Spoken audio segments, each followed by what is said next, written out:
আমি জানি না আমার ভাই বোন মা বাপ কেউ রোজা কাজা করছে কি আমি জানি না।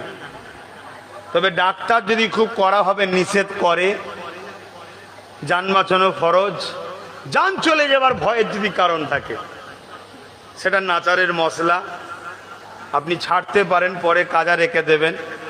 কিন্তু আব্বাসকে কোনোদিন যদি ডাক্তার বলে ইনশাআল্লাহ আমি মরে যাব তো রোজা ছাড়বো না, কথা বুঝছেন না বোঝেন না, এটা হলো আলাদা জিনিস। কিন্তু আপনি ফতোয়াটা শোনেন, এটা হচ্ছে তাকওয়া।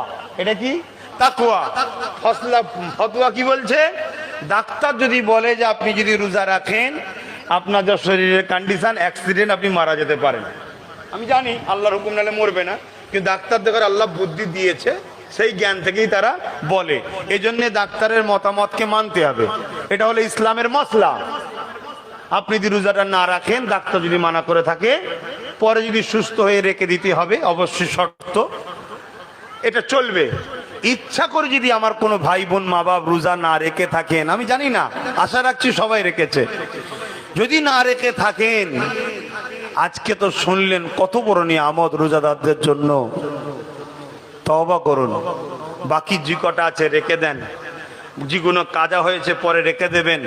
যতদিন বাঁচবেন আর কোনোদিন রোজা কাজা করবেন না, কেন নামাজের মধ্যে রিয়া থাকতে পারে, দানের মধ্যে রিয়া থাকতে পারে, হজের মধ্যে রিয়া থাকতে পারে, সবকিছুর মধ্যে রিয়া থাকতে পারে, কিন্তু রোজার মধ্যে রিয়া থাকবে না।